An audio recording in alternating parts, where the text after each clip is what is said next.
एक समय की बात है। एक गांव में देवकी नाम की एक औरत रहती थी। वह बहुत ही लालची थी।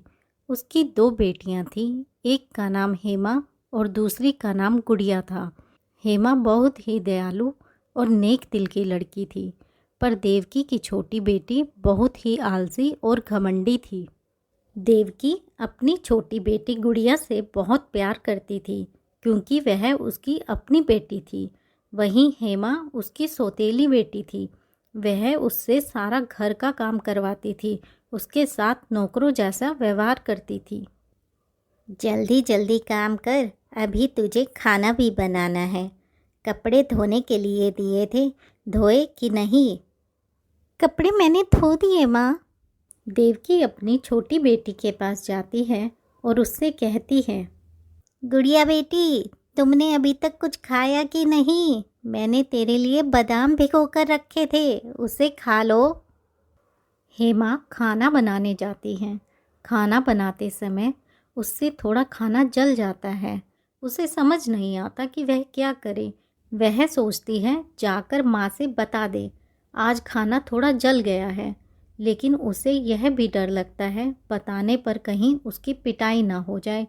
फिर भी वह डरते डरते अपनी माँ के पास जाती है। हेमा, क्या कर रही है? अभी तक तेरा खाना नहीं बना? जल्दी खाना लाओ, मेरी गुड़िया रानी को भूख लगी है। माँ, आज खाना बनाते हुए खाना थोड़ा जल गया, मैं क्या करूँ? क्या?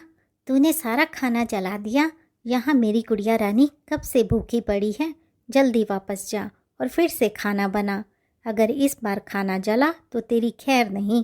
आज इस गलती के लिए तुझे खाना नहीं मिलेगा। हेमा रोते हुए वापस खाना बनाने के लिए चली जाती है। बेचारी क्या करे, उसकी किस्मत में तो यही लिखा था शायद। जब वह छोटी थी तो उसकी माँ मर गई और उसके पिता ने दूसरी शादी कर ली, जिसकी गलती की सज़ा वह भुगत रही है। एक दिन जब हेमा सो रही होती है, वहाँ उसकी माँ आ जाती है। उसे सोता देखकर उसको बहुत डांटती है और उसे घर से निकाल देती है। हेमा को यह समझ नहीं आ रहा होता कि वह क्या करे, कहाँ जाए। फिर भी वह चली जाती है।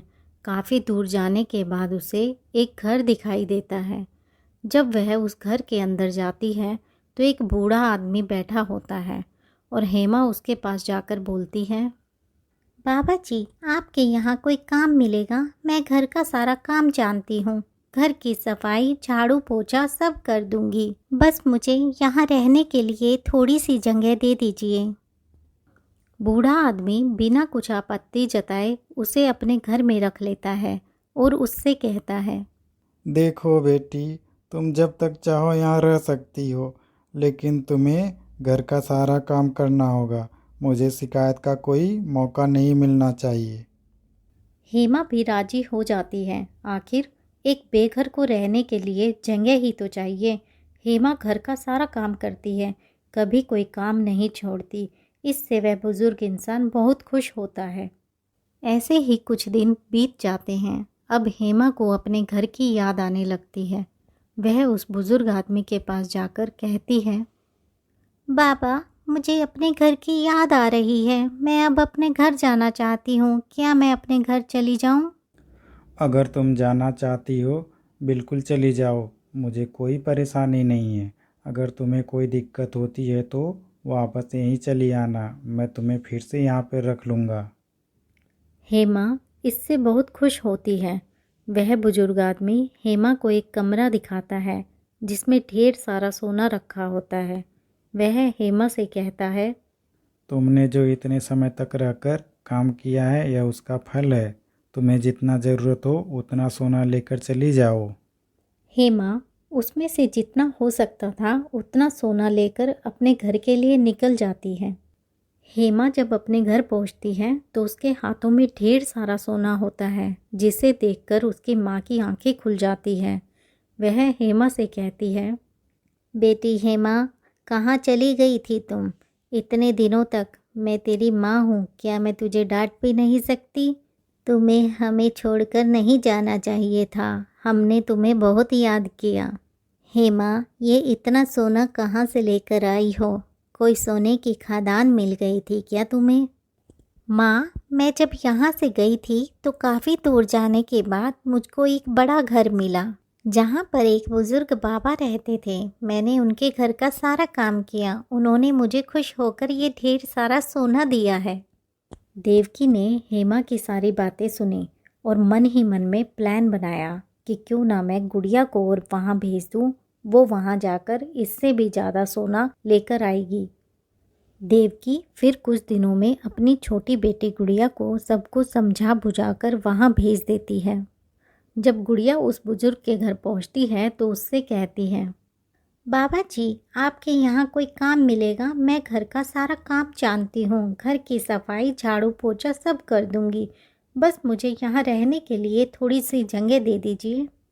बूढ़ा आदमी इस बार भी बिना कोई आपत्ति जताए हुए गुड़िया को काम पर रख लेता है और उससे कहता है, देखो बेटी, तुम जब तक चाहो यहाँ रह सकती हो, लेकिन तुम्हें घर का सारा काम करना होगा। मुझे शिकायत का मौका नहीं मिलना चाहिए। अब क्या था, गुड़िया भी यही सब प्लान करके आई थी। वह राजी हो जाती है, लेकिन गुड़िया को तो सही से कोई काम करना नहीं आता था। गुड़िया ने तो जैसे तैसे करके 1-2 दिन घर का काम किया, लेकिन जितना वह काम नहीं करती थी उससे ज़्यादा तो नुकसान ही करती थी। थोड़ा सा काम करते ही उसे तुरंत आराम चाहिए होता था। 2 दिन काम करने के बाद तीसरे दिन तो वह बिस्तर पर ऐसी पड़ी थी कि उठने का नाम ही नहीं ले रही थी। बूढ़े आदमी को तो उसे सोता हुआ देखकर बहुत गुस्सा आने लगा। जब गुड़िया सोकर उठी तो बूढ़ा आदमी उससे कहता है, बेटी, अब तुम्हें और काम करने की ज़रूरत नहीं है। मैं तुम्हारे काम से बहुत खुश हूँ। अब तुम अपने घर जा सकती हो। यह सुनते ही गुड़िया बहुत खुश हुई। उसे लगा कि वह बुजुर्ग आदमी अब उसे भी सोने वाले कमरे में ले जाएगा, जहाँ से वह ढेर सारा सोना लेकर चली जाएगी। जब गुड़िया जाने लगी तो बुजुर्ग आदमी ने उसे सिर्फ 2 सिक्के दिए और कहा, बेटी, जो तुमने इन 2-3 दिनों में मेरा नुकसान किया है, यह भी तुम्हारे नहीं बनते हैं, लेकिन फिर भी तुम इसे रख लो, तुम्हारे काम आएंगे। गुड़िया रोते रोते अपने माँ के पास आती है। देवकी गुड़िया से पूछती है कि क्या हुआ। गुड़िया रोते रोते ही सब बता देती है और उसे जो 2 सिक्के मिले थे उसे अपनी माँ को देती है। गुड़िया को रोता देख देवकी को हेमा पर बहुत गुस्सा आता है। वह हेमा के पास जाती है और उसे पीटकर घर से बाहर निकाल देती है। हेमा सोचने लगती है, आखिर सौतेली माँ तो सौतेली ही होती है। दोस्तों, आपको कैसी लगी हमारी कहानी? अगर आपको इसका पार्ट 2 चाहिए तो हमें कमेंट में ज़रूर बताना। और हाँ, हमारे चैनल को सब्सक्राइब और वीडियो को लाइक किए बिना मत जाना।